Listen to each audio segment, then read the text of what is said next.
Hello, everybody, and welcome to the latest webinar from the Longevity and Mortality Actuaries Member Interest Group. My name is Michael Anderson. I'm the current editor of the Longevity Bulletin, in which capacity I'm chairing this webinar. I also work in global longevity research at RGA in terms of the day job. Today, we're covering the very important topic of mental health, which was also the theme of the recent Longevity Bulletin. I've put a link in the chat to the place on the Institution Faculty of Actuaries website where you can access those bulletins. They should be accessible to all, so please do go and have a look at that. But we're going to be focusing on some of the subjects that were covered in the most recent bulletin on this very important theme. And part of the reason for having this webinar today is, of course, that yesterday was World Mental Health Day, so it felt like the right time to be focusing on some of these important themes. I'm delighted to say that we've been joined by two excellent speakers today. I will be introducing them very shortly, but first, before I do that, I'll just explain how the webinar is going to work. So we've got some prepared comments from both of them. Each will be giving a presentation of about 15 to 20 minutes, and then we'll have a short discussion between speakers. I have some questions that I'm very keen to ask them, so we'll kick things off in terms of that discussion, and then we'll be opening it up to the floor. You can ask questions while we're going through. Please do post those in the chat, and we will try and answer as many of those as we can before the session ends. We have allowed quite a good chunk of time for questions, so hopefully be able to get a very good discussion going and hopefully get some good engagement. I'm sure that you'll find what they have to say very interesting, and it'll spark some good discussion and debate. So first up, we're going to have Dr. John Schoenby, who is the Global Chief Medical Officer at Swiss Re. He leads a large group of other permanent and also consultant medical doctors, is responsible for research for LifeGuide, which is the underwriting manual there, and as well as focusing on medical R&D and global health topics, John's also initiated a collaboration between Swiss Re and the British Medical Journal to host the landmark Food for Thought series, which focuses on nutritional science, which is related to what he's going to be speaking to us about today. John's based in Zurich and has also been involved in many aspects of life insurance, including product development, risk and claims assessment, as well as helping price some of the more complex medical life and health products. So welcome, John, and thank you for joining us today. We also have with us Lisa Balboa, who is the co-chair of the IFOA Mental Health Working Party, in which capacity she'll be speaking to us today. The Working Party aims to raise the level of understanding of mental health amongst actuaries and also promote the consideration of mental health in the design of insurance products and processes. In terms of day job, Lisa's the head of Hanover Re's Life and Health Digital Business Accelerator, where she coordinates Hanover's global innovation network, which is dedicated to harnessing technological developments in terms of unlocking value across the life and health insurance ecosystem. Welcome, Lisa, and thank you very much for being with us today. Oh, thanks, Michael. Great to be here. Fantastic. So without further ado, I'll pass you over to John for our first presentation. Thank you very much, Michael. Hi, everyone. It's great to be here and talk about this very, very important topic. I'm going to be speaking quite quickly. I have a lot of slides to get through, but I think for this topic, it's important to lay quite important groundwork in terms of understanding metabolic health and particularly insulin resistance, which you'll hear about more. Next slide. So yesterday we posted this on our website for International Mental Health Day, and metabolic psychiatry is a really big deal, and it kind of underpins a lot of what I'm going to talk about today. Next slide. So very briefly for a couple of slides to talk about metabolic ill health and what it is. So on the right, you'll see these 5 little boxes. Metabolic syndrome, many of you would have heard of that. Metabolic syndrome is something that was coined in the late 80s by an endocrinologist in the US, Gerald Breven, and he found that you had a clustering of these 5 risk factors on the kind of backdrop of insulin resistance. And if you have 3 or more of these 5 conditions and the various criteria for them, then you technically have metabolic syndrome, right? About a third of adults in the Western world have metabolic syndrome, but about 93% of adults have at least one of these. And I call these 5 items essentially expressions of insulin resistance. So if you have one of these, it's very likely you have insulin resistance. And the more time that goes by, the more of these you will have. So whether you have 1, 2, 3, 4, or 5, it's an indication of insulin resistance. And it's really important to move away from, well, you just have this or you just have that, or you have metabolic syndrome. So what's important is to understand its insulin resistance and how to deal with that. Next slide. So this is actually meant to be a great animation slide, but I couldn't get my laptop to link properly, so Dan's sharing this for me. And really what I want to show you here is what happens. So the big thick red bar is glucose, and that essentially is glucose during the day. As you have breakfast, snack, lunch, etc., your glucose goes up, and what your body does is it needs to control that glucose level, so it releases insulin. And right at the bottom, you'll see a faint bluish line. That is kind of insulin in a very healthy state. So your body releases insulin from the pancreas, it drives the blood glucose down, and then insulin essentially travels with the blood glucose, right? So they kind of travel in pairs. Over time, as we have a very carbohydrate heavy diet and we having a lot of sugar in our diets, insulin needs to be higher to control this blood glucose. So you'll see that green bar or the green line, right? So insulin begins to increase, a little bit like a teenager that keeps turning the volume higher and higher. Eventually you can see the brown line, so insulin gets even higher, and over years, this is not something that happens in a day or a week or a month. It's years essentially for this to happen. Insulin just becomes higher, but your body still controls glucose. You'll see that red line remains there, right? And eventually you have this purple line. What's really important is what you'll see on the left. The fasting, so when you wake up in the morning, the level of insulin has moved up. So instead of being low, the level of insulin, even when you're at rest and you're not eating, is higher. So this is a state of hyperinsulinemia, high levels of insulin. And that is very, very detrimental, right? And as I say, when you have one of those 5 expressions of insulin resistance, you have insulin resistance. And that means that 90+% of the Western world is sitting at a higher level of fasting insulin than ideally they want. Next slide. So the next slide kind of looks at how the medical world views this.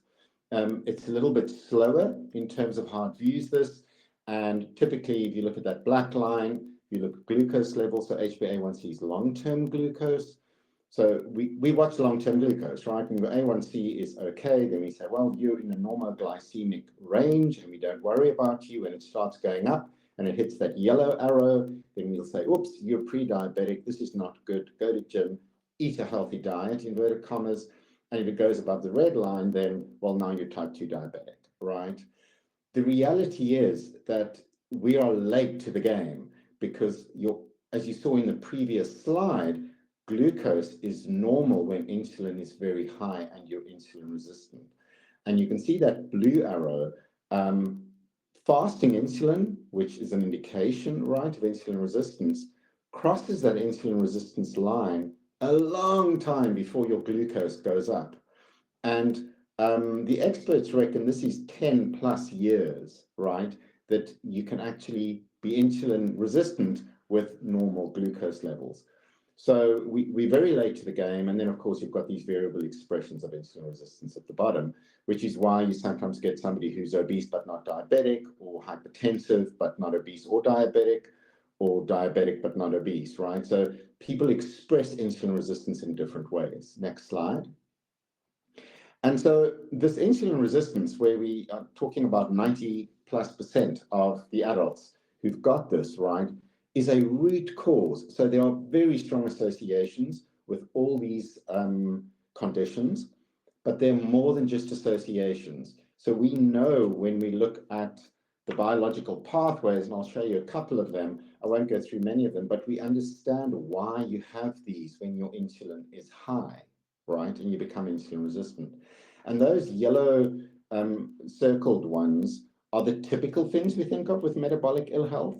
Cardiovascular disease, right? It's all about cardiovascular disease and strokes and heart attacks and diabetes. But it turns out it's involved in a lot of other things, right? We now know over 30 cancers are strongly associated, right, with obesity and insulin resistance. Fatty liver disease at the top is the top cause of liver transplants today. A third of adults globally have fatty liver disease. It has been renamed. It's now called metabolic dysfunction associated fatty liver disease, right? So we've realized this is all to do with metabolism, right? There's a new syndrome called cardiac kidney metabolic syndrome, because again, insulin resistance is being seen as the root cause of all of this. And of course, what you see there is mental ill health. And that's what I'm going to talk about in the second part of today's talk, or my talk anyway. Next slide. So what's the root cause of insulin resistance, right? So insulin goes up when glucose goes up. Glucose goes up when carbs go up in your what you eat. And the root cause of all of this is what happened in the 1970s. We had an increase in heart disease. We hypothesized it was the fat in our diet. And so we said limit fat. And when you limit fat, you have to increase carbs. And so since the 1970s, we've essentially said carbs should be 55 to 60% of our caloric intake. And since then, we've realized actually fat in the diet is not the cause of the heart disease, but this 50 to 60% carbohydrate intake has not changed. So we overweight in our carbohydrate intake, and it's continued, right? And so when you're overweight in your carbohydrate intake, you add refined carbohydrates, you add a lot of sugar, you push insulin up, and you become insulin resistant. And what you'll see at the bottom of that slide, last year the WHO came out with updated guidelines, which turned out not to be updated. They were copy-paste to the previous ones, but they basically said, well, again, lots of carbs, limit fat.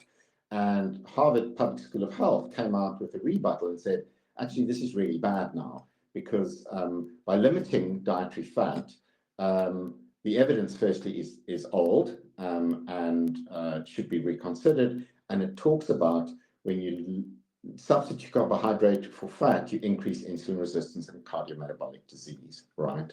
So it very much goes in line with this nutrition dilemma that we've created for ourselves. Next slide.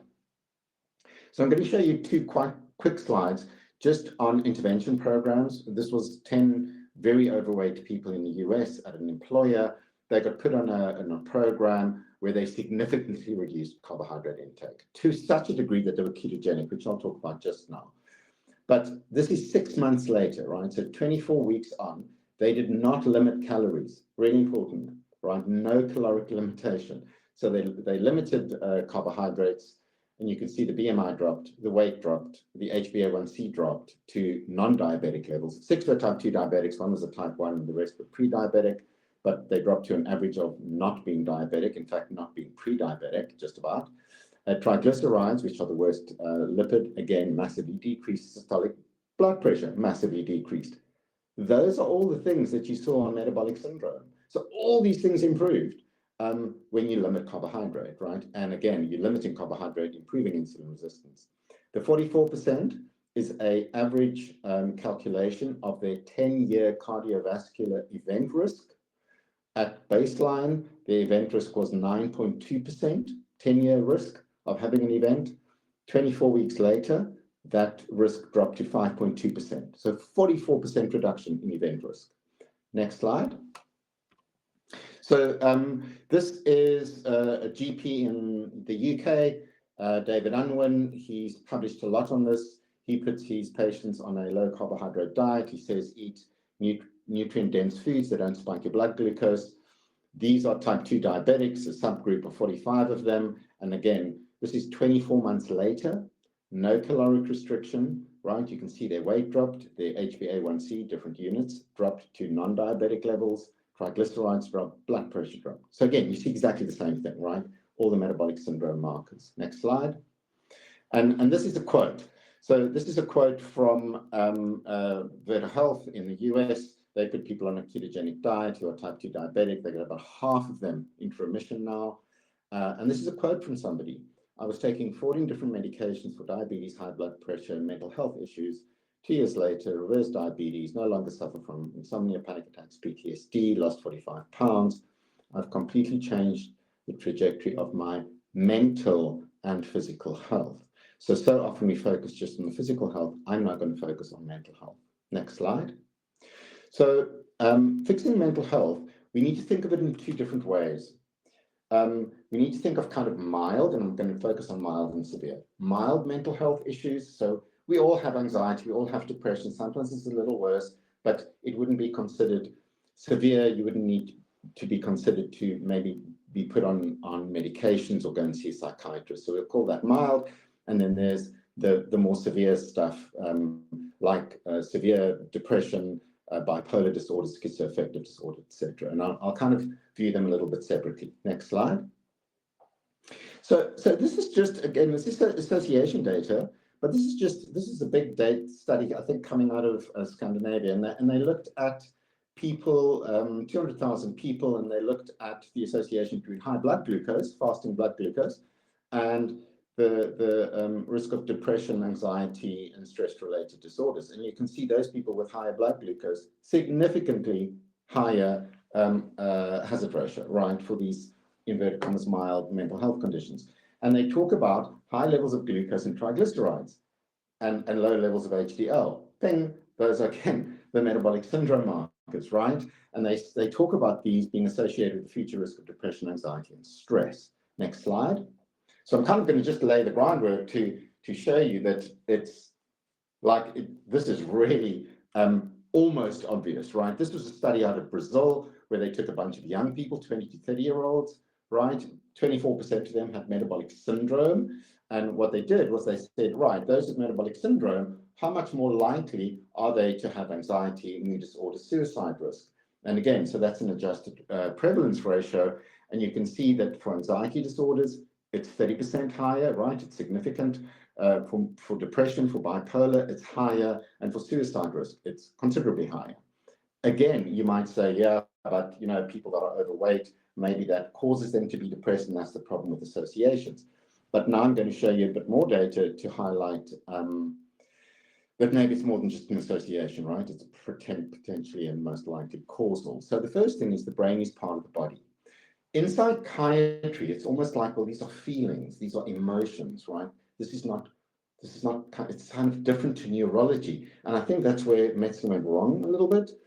Insulin resistance affects the blood-brain barrier. So this is how your brain gets nutrients, gets enzymes, gets hormones, right? Including insulin. And when you are insulin resistant, you have fewer receptors on the blood-brain barrier to transport insulin into the brain cells where they can be used, because you need insulin to metabolize glucose, right? So you have a relative reduction of insulin when you're insulin resistant, and so you have less ability to use glucose. So people that are insulin resistant have this thing called brain fog, and when it gets fixed, clinically, they all, give this indication that, gosh, I'm thinking more clearly. I don't have this brain fog. It's also related to inflammation, which I'll talk about in a while. Next slide. So this is just to highlight biological pathways, right? So we know that red circle, insulin resistance causes oxidation, inflammation, stress, one of the reasons why increased cancer risk, right?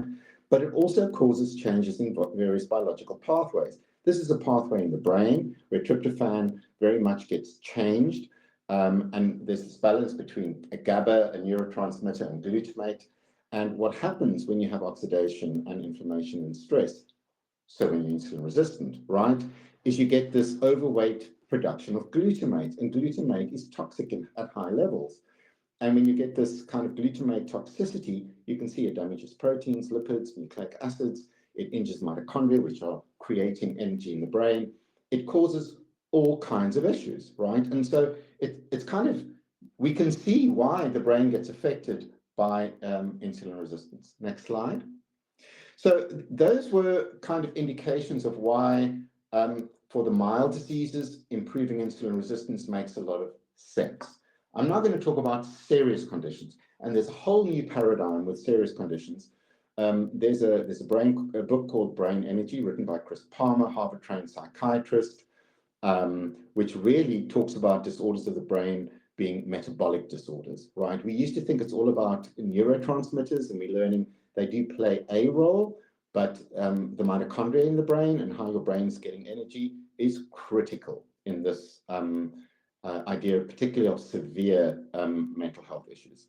Metabolic mind is something I'll refer to a lot. You can see that the conventional psychiatry is all about medication, therapy, and lifestyle kind of gets a tick, much like it does in Western medicine. Metabolic psychiatry is not about throwing away medication, but it's about saying, let's fix nutrition first, let's fix particularly insulin resistance and lifestyle, and then we throw on medication where that fails and where that's needed. Metabolic Mind was started by the Bazooki Foundation, run by the Bazookis. That's Dave and Jan Bazooki. He's the founder of Roblox. So a very, very wealthy family. They've got 4 lovely children, and their eldest son had very severe bipolar disorder, 6 years, ran away from home, institutionalized, very heavy doses of medications, kind of completely life-changing stuff. And they found Chris Palmer. And they took their son to Chris Palmer. They obviously have a lot of means, and they had this child, I don't know, see 40 different health professionals and was on 20 or 30 different medications. They found Chris Palmer. He put him on a ketogenic diet. He's now in remission and has been for a number of years. He has no symptoms. He's taking minimal medication. I mean, it's miraculous, right? But then you go, well, that's N equals 1. It's meaningless. And so the Bazookis have decided to support a lot of research in this space and are doing so at pace, which I'll show you in a moment. Next slide. So this is just quickly understanding ketogenesis. So to understand what you need to do for severe mental health issues and a ketogenic diet is what you can see here is different kind of levels of glucose, right? So this whole pattern, you can have very high glucose levels. You can improve it by reducing carbohydrate, and you can still get lots of carbohydrate, live off carbohydrate, and your insulin goes down, but your ketone levels remain really low. Only once you get to usually below 20 or below 50, it depends on the person, grams of carbohydrate a day does your body switch. And it then says, you know what, I don't have enough energy from carbohydrate. I'm going to make ketone bodies. Ketone bodies are energy molecules that your body can use from fat, right? And if you fast, that's what your body will use. That's why you don't need to eat for weeks, because your body will burn fat, produce ketones. It produces enough glucose for that need, but it produces ketones. Ketones are protective. They do a bunch of different things to your body, and they stabilize the brain, most importantly. And when you have severe mental health conditions, this brain stability that ketones give are significant. And it's really important that when you talk about mental health and nutrition, you're not saying everyone should be ketogenic, but when it's very severe, ketogenic diets and ketogenic states seem to be really beneficial. Next slide. So this is just, I won't go through this, right? But again, the brain is part of the body. And over 100 years, we've put young children who have intractable epilepsy, so hyperexcitable brains leading to electrical impulses causing fits. We have put these kids on a ketogenic diet. And guess what?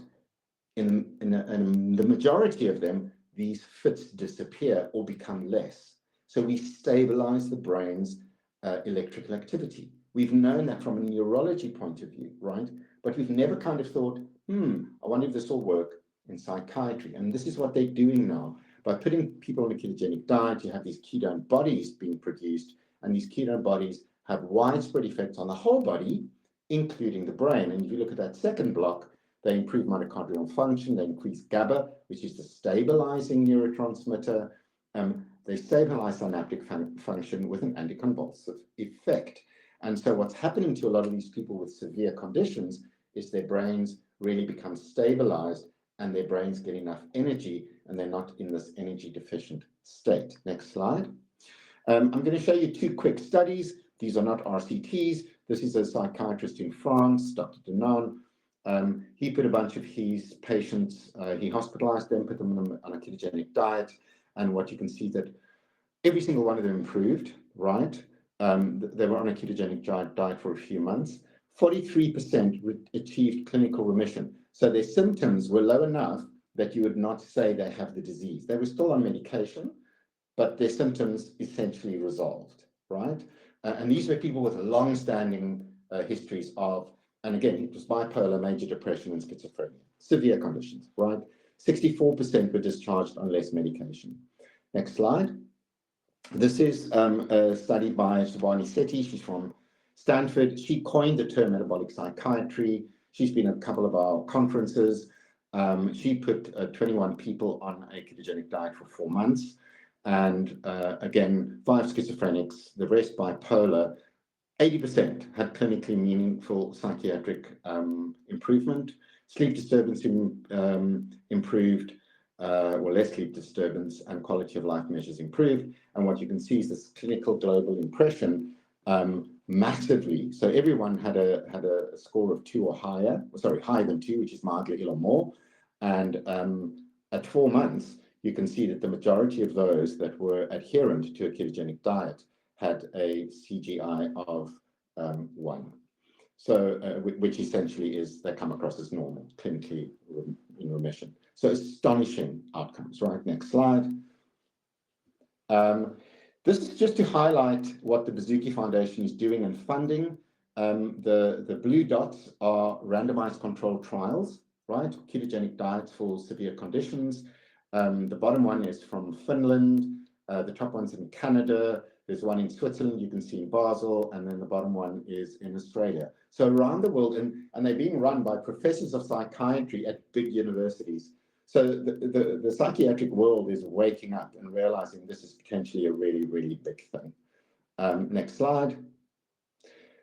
And this is the final slide, really, just to talk about, we are doing a intervention with people on long-term disability claim, income protection claims in the UK.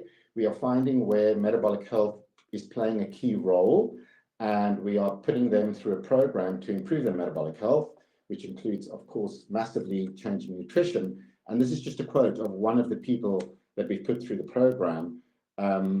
And one of the return to work people have now gone back to work, right? So yeah, across the board, they improve their health, and it's amazing to see. Can you go to the next slide? I just want to highlight this. There's a lot of additional resources and information that is available. If any of you are interested, please take a look at those. And there we go. Happy to answer some questions. Sorry, I went over a little bit. Thank you, John. That was absolutely fascinating. We've all heard the phrase "you are what you eat," but to see how powerful it is, and especially where we're talking about people with very severe problems, being able to almost completely resolve those, that is astounding. And it's also very encouraging that you can do that without having to resort to very serious medication. And just thinking of the quality of life benefit of doing that, that must be amazing. But I suppose with all of these things, you need support along the way to help you persist with these things and to manage these things over time. And maybe one solution that could be helpful, which is a link on to our next talk, is the use of digital tools to help manage conditions, and managing your diet through a regular program on a digital app might be a way of doing that. So Lisa's going to be speaking to us next about the use of digital technology and how that can be used to help manage and improve mental health. So I think as a next step, we'll pass over to Lisa, and then we'll come back for some Q&A and discussion afterwards. You all today. So as we were saying, I am talking on behalf of the IFOA Mental Health Working Party today. So I co-chair the Working Party, and I know there's a few of the Working Party also on this call, so fantastic to get their support. We wrote an article on the topic of digital mental health for the Longevity Bulletin. So I'd like to share an overview of that article with you all as well. And of course, open to your questions at the end. So just to set the scene, you can see here that it's estimated that 1 in 2 people will develop a mental health disorder at some point in their lifetime. And in England, the statistics also indicate that 1 in 6 people in England experience a mental health disorder at some point every week. So for each week, that would be 1 in 6 people who would be experiencing a mental health disorder. So certainly it's a very prevalent topic, and also very relevant given yesterday's World Mental Health Day as well.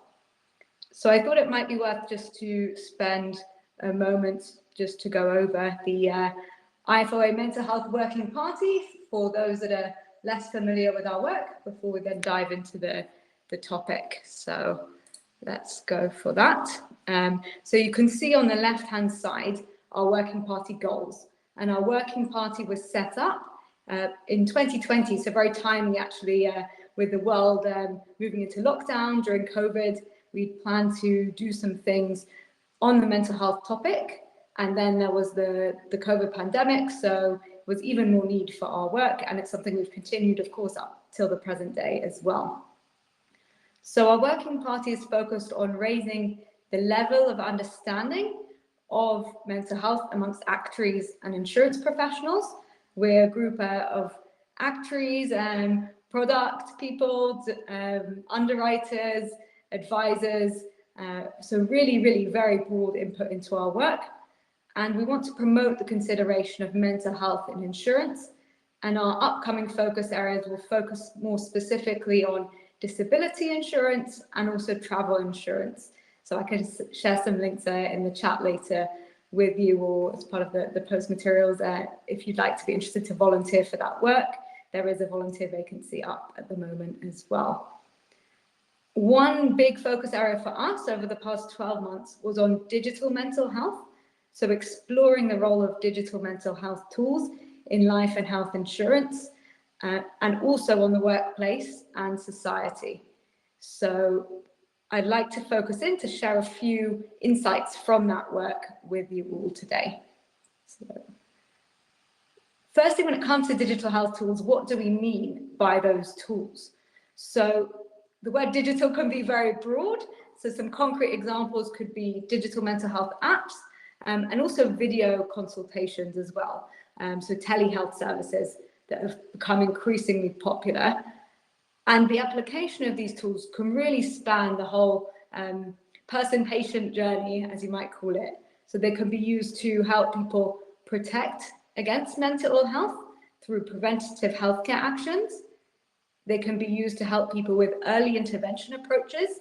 So if someone can identify that they have a mental health problem and get help sooner, that's an opportunity.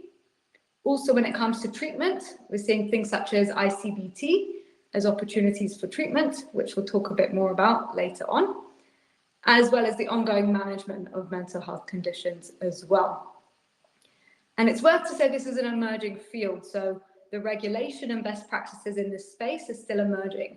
We're still finding ways for the digital technology to integrate effectively with clinical practice, the healthcare systems, and of course also insurance and the workplace. And there's a few examples of regulation. For example, Germany has led the way with their Digital Healthcare Act when it comes to the use of apps. And we have companies such as Orco, so institutions such as Orco that can also provide some guidance on which apps they've looked at that are clinically effective as well. So if we go to the next slide, I wanted to spend the first couple of slides looking at mental health in the workplace, and then to look at mental health in an insurance context, but mindful of the theme of the World Mental Health Day being about workplace mental health. This seemed like a good place to start for you all today as well. So when it comes to workplace mental health, what we know is that there's a big cost in terms of mental ill health to employers and to society. So to look at a couple of statistics, there's an estimated £51 billion annual cost of mental ill health to employers. And also globally, it's estimated that there's a $2.5 trillion per annum global direct and indirect economic cost of mental ill health as well. So you can see there's a real financial interest for employers to see what they can do to support their workforce with their mental health. And that can lead to reduced sickness absence for employers, can lead to better health for employees, and also a more motivated workforce as well. So if we go to the next slide. So there are some opportunities to use digital mental health tools to support employees. And maybe in your own companies, you do have access to some of these digital mental health tools, because we are increasingly seeing these sorts of propositions being integrated into employee benefits and also into group insurance offerings. So things like the group life insurance or group disability insurance that you might get through your workplace. And I think what's quite interesting is an example of the stepped care or matched care approach. So we're seeing an evolution of the way that these services are offered, away from a one-size-fits-all approach when it comes to these health apps, and more towards the use of what we call a stepped care or matched care approach. So it's all about using digital to help provide the mental health assessments to people and then triage them to the appropriate level of support. So it could be more preventative healthcare services, so allowing people to self-serve for topics such as stress management or sleep. Then at the next part, we can also step up if someone's digital health triage assessment spots it, then perhaps they need more on-demand chat-based therapy that might be appropriate for their needs. And then, of course, there's a higher level of need that people might require as well. So they might need to be referred to services.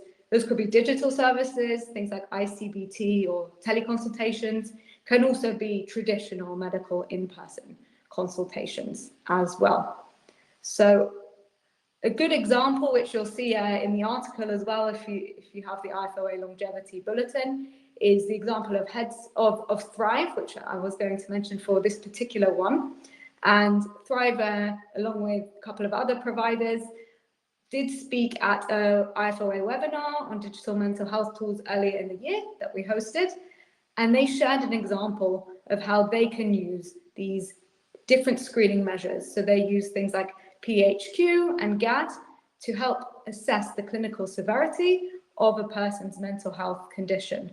So these tools are typically used for assessment of things like depression and anxiety.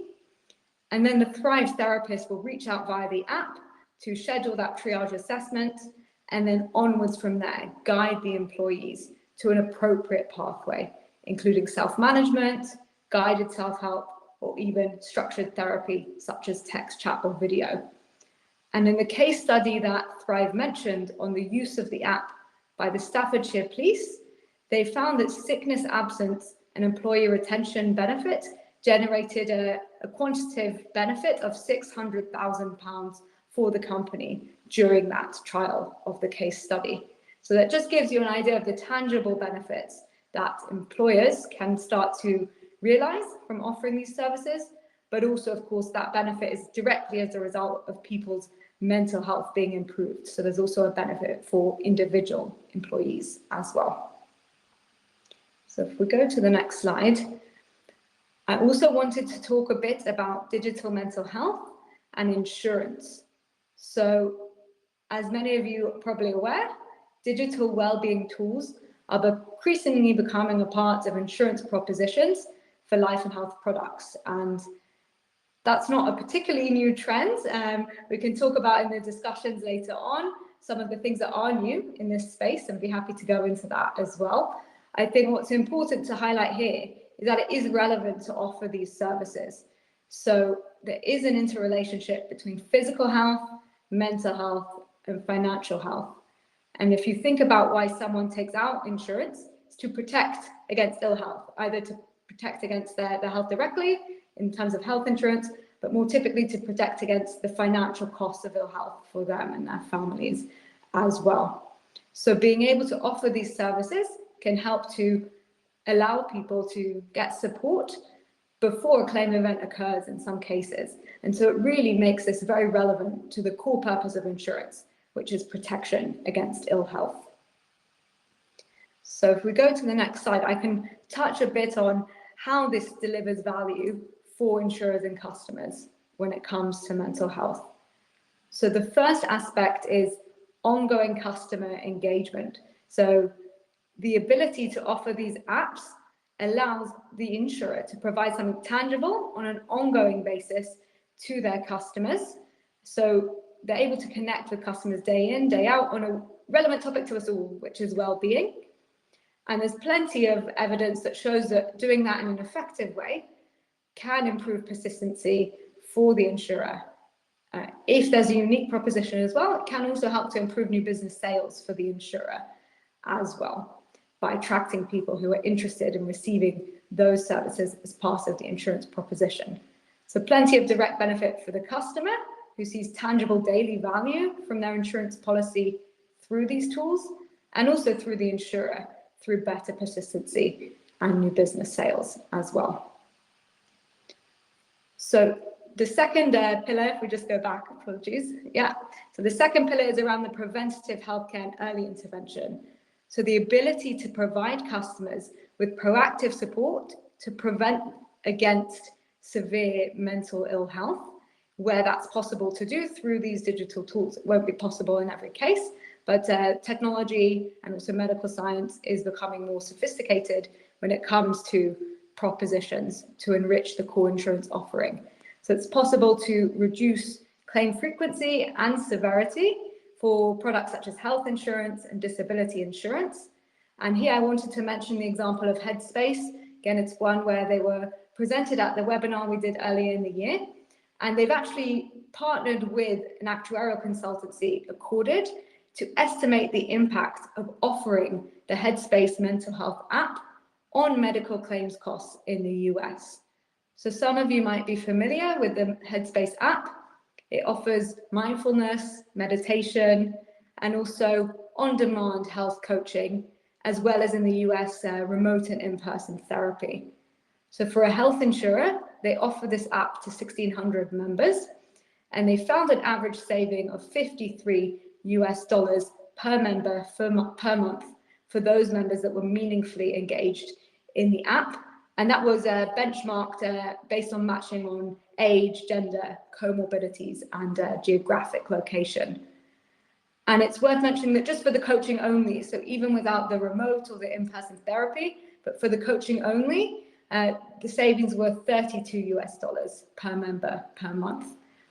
And the analysis demonstrated very good results in terms of also lower spend for people with comorbidities when it came to other conditions such as cancer, maternity, musculoskeletal, and metabolic health. So it speaks well to what John was mentioning earlier around the interrelationship with different comorbidities and diseases as well. So a real opportunity for tangible impact when it comes to offering digital mental health tools to help people to get access to care earlier and thereby also save claims costs for insurers. And the third pillar here is around rehabilitation, for example, for disability insurance. So again, it's possible to use these sorts of tools to help speed up the return to work on insurance products such as disability insurance as well, through integrating them into rehabilitation programs. So if we go to the next slide, so this is just the conclusion then. So just to be clear, there are high potentials for digital mental health tools to create value in the workplace, in insurance, and society. And as I highlighted earlier on, the best practices and regulations are evolving in this space, including around the use of analyzing some of this data in a safe and compliant way to add value back to the healthcare system and our insurance work. And just looking at what's next, so what might be required to further embed digital health tools in an effective way. So collaboration is key. So making sure to collaborate with medical professionals and with technology experts, insurers, workplace health, end consumers, mental health charities. There's a whole host of stakeholders at play in this ecosystem. So collaboration will be key. And we're also seeing trends around how can we further personalize these digital enabled treatments as technology evolves. And also, is there an emerging role for actuaries to play in analyzing some of this new data to support the rationale for the cost effectiveness and the clinical efficacy for some of these apps as well? So appreciate your time and very much looking forward to your questions in this exciting space. Thank you, Lisa. That was really interesting, and I'm very encouraged that there's so many opportunities for different levels of support, but with these different tools, and that it looks like there's lots of scope for development in the future as well, and perhaps even more, and we can come on to that maybe in the discussion. But before we get into that, I'd just like to remind everybody that you can post questions in the chat, so everybody should be able to enter questions there. Please do that, and we'll answer those as best we can. I do have some questions myself, so we might start with some of those. I also just wanted to let everybody know that there will be a recording of this webinar available as well, so that will be issued afterwards, so you can come back and review any sections that you would like to do so. But maybe then getting into some discussion of some of these really interesting topics. Lisa, you were talking about the collaboration and the engagement point, I think, towards the end, which strikes me as a really important aspect of making best use of these tools. Have you come across any ideas and recommendations for suggestions around how to gain the best sort of engagement and encourage people to have recurring use? Because I suppose that's also important in longer term management of these sorts of issues. You need to keep at it, as it were. Yeah, absolutely. I think that's really important, right? It's all very well developing an app, offering it, but then will people use it and will it help them? So a couple of thoughts on this. So I think workplaces, insurers do offer these services. So making sure to promote those offerings regularly is one. And more importantly, to provide value back to the customer. So those apps need to be delivering value back to the consumer so they re-engage. I think personally, for me, what's even more important is making sure to get the right app or the right solution in the hands of the customer based on their needs. So it's all very well having these apps, but to say, oh, we have 90% of people using this app or having downloaded the app, that's not necessarily the right metric to be looking at here. Maybe we need to get the right specialist app into the hands of the 1% of people who really need it to support that particular health condition that they have. So in the past, when we first had access to apps, in the revolution of the smartphones back in the day, it was all about how do we get people to download that app and use it. But now we have so many apps. So I think we need to start to look at how do we work out which app is the right app for that particular customer, or is it not an app? Maybe for that particular person, something else would benefit them more. So I think it's exciting. We've got, for example, Gen AI evolving in this space, and maybe that could be acting as a layer that could help further some of this matching to make sure we're really getting the right app or the right digital tool or the right traditional tool into the hands of that particular customer that it's going to benefit most. That makes a lot of sense. I'm interested in the suggestion around the Gen AI. I wonder whether maybe people might find that a good way to interact with the technology, especially at the beginning, like you say, and then that could direct them on to the next step that would be more focused. That's a very interesting idea. On the flip side, though, as well, I was wondering if there were maybe some barriers to people being able to use or even access some of this technology. I guess there's various dimensions we could think about, maybe, even generational ones or across the socioeconomic spectrum. I was also wondering about whether people might have some of the concerns, and maybe this links back to the regulation point, some concerns around data privacy and things like that. That these are very sensitive issues, and some of that information, people might have some concerns about sharing that with an online technology. Have you come across any suggestions of that being an issue, or is it still perhaps early days that we're still working out all of the details? I think data privacy is critically important. Consumers might not trust the tool if they think the insurer is going to use it against them for underwriting, for example, in certain markets. So often best practices can be to make very clear to the customer, actually the insurer or the employer isn't accessing the individual data in the case of it being embedded in the proposition, if that is the case for the particular setup, but where it's a third party. So gave a couple of examples there, such as Headspace and Thrive. There's many providers out there that are excellent in this space. And by partnering up with a third party, it's actually a way to make clear to the end customer that actually it's not the insurer seeing the really granular data here. In all cases, it can actually be the healthcare companies or the experts in this space that are offering this to help support the health of people. It's valuable for insurers and employers to see the aggregate information or split out by different cohorts, particularly so we can see, for example, as insurers, what impact that's having on morbidity, and hopefully show that these apps are having a positive impact on morbidity and they're worth the spend that they cost. But that doesn't mean that we necessarily need to see the individual level data. So that can help to give consumers a lot more confidence in using these apps to make it clear that it's helping their health directly and not going to be used, for example, for underwriting. Yeah, that's a good point. And I wonder, John, coming back to you on a similar theme of it, I'm guessing you need the engagement of the individual in, if we're working on a metabolic health program and it's that dietary intervention. Is it a similar sort of thing that you really need that ongoing support? And I suppose as well, as a layperson, it's hard to judge as to how complex it is for a patient to understand and implement that diet, or is it something that can be reasonably straightforward with some basic support as well? Yeah, thanks, Michael. That's a great question. I think it kind of goes back to what Lisa was saying. You know, do you give the same thing to everybody, or do you try and triage it, right, and kind of personalize it? And I think personalizing makes a whole lot of sense. It's not rocket science.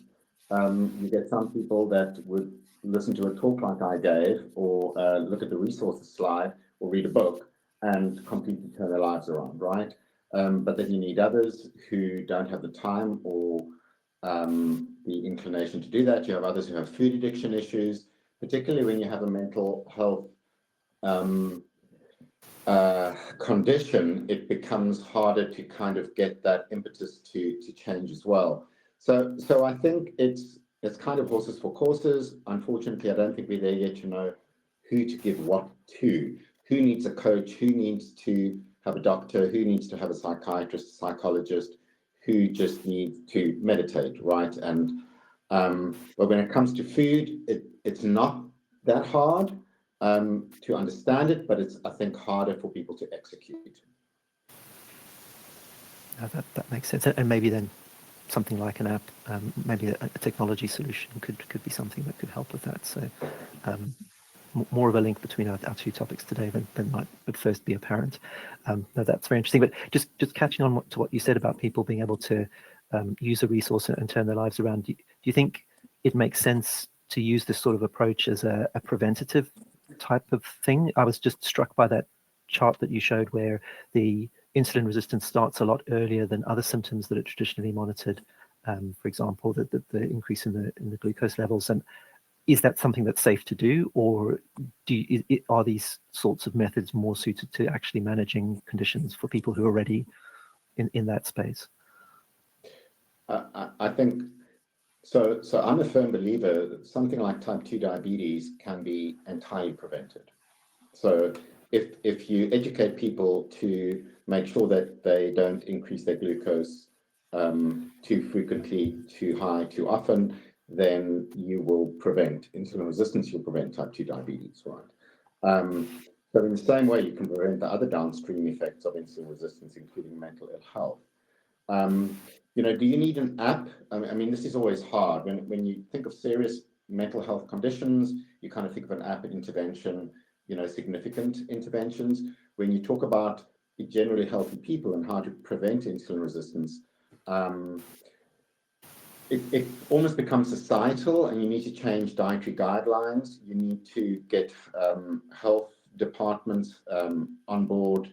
I mean, the guidance that we're given globally on food is unfortunately not great, right? It's generally wrong. It goes back to this 1970s kind of view. And if we can change that and get people to go out of this brainwashed view that, you know, fat's going to cause heart disease, yeah, then and get the food industry on board, which is something I try and get involved in as well, then possibly you know, we can do prevention as well. But I mean, the prevention side is about education, right? If people understand this, then they just need to change their dietary pattern, right? And things get fixed. Fantastic. Another topic that sprang to mind while you were talking was obviously the GLP-1 receptor agonist medications that are getting so much attention at the moment. So the likes of Wegovy, Ozempic, and so on.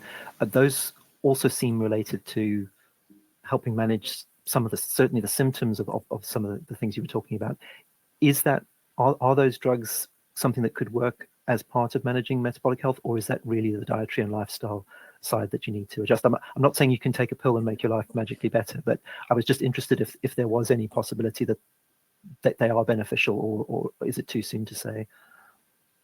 So they certainly help you lose weight. When you look at why they help you lose weight, right, they affect your reward system in your brain. So you eat less, so you binge less, your food addiction becomes less. They slow gastric emptying, so you feel full longer, which means you spike your glucose less, you're eating less carbohydrates as a whole anyway.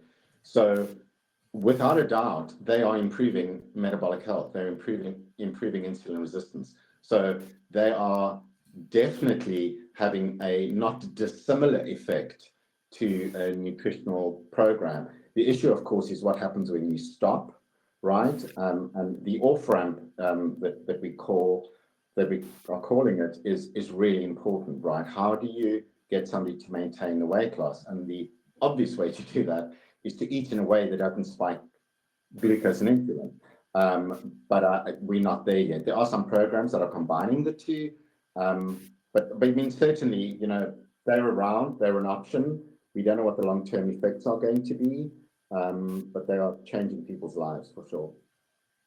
Yeah, and fascinating to see all the attention that's on them, and some people even attributing the recent slowdown in the prevalence of obesity in the US, for example, to maybe the rollout of these, which I don't know. I guess it's very early days, but just as the fact that people are willing to make that association, I found very interesting. Well, I wish we could carry on talking about all these things for so much longer, because I certainly have other things I would love to ask about, but unfortunately we have run out of time. So all that I would like to do before we go is thank you both so much for your time today. I hope everybody else has enjoyed what we've talked about and found it as interesting as I have. It's been absolutely fascinating, and thank you so much for joining us today. Likewise, thanks very much. Good to see you. Thank you. Thank you.